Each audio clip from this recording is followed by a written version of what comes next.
I want to bring in NBC News business and data correspondent Brian Cheung. Brian, I learned a lot since I've been down here. One of the things is that Apple is a company that many young people truly admire in China. They have Apple Watches, they have Apple iPads and iPhones. They think it is the gold standard when it comes to sort of personal computing. And I wonder if that's one of the reasons why Tim Cook is here. I'm sure there are many others.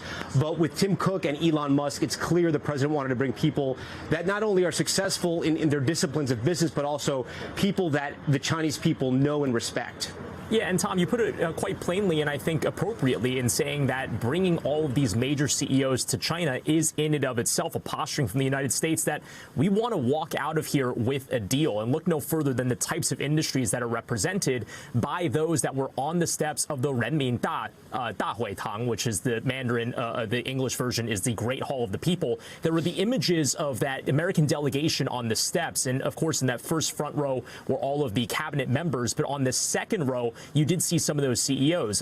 Apple's Tim Cook was there. You also had Elon Musk representing Tesla. There were a number of Wall Street executives as well, from Goldman Sachs as well as Citigroup. Jensen Huang, who is with NVIDIA. Obviously, artificial intelligence is a major part of these discussions as well. Making a last-minute addition, had to join the president in Alaska to join Air Force One as part of a last-minute call, according to sources to me. 15 minutes? But again, this is all about trying to get those deals done. As you point out, technology is a big one. China is one of the largest exporters of electronics goods, but as you point out, it shows how intertwined our two countries are, that the Chinese love American products like Apple iPhones as well.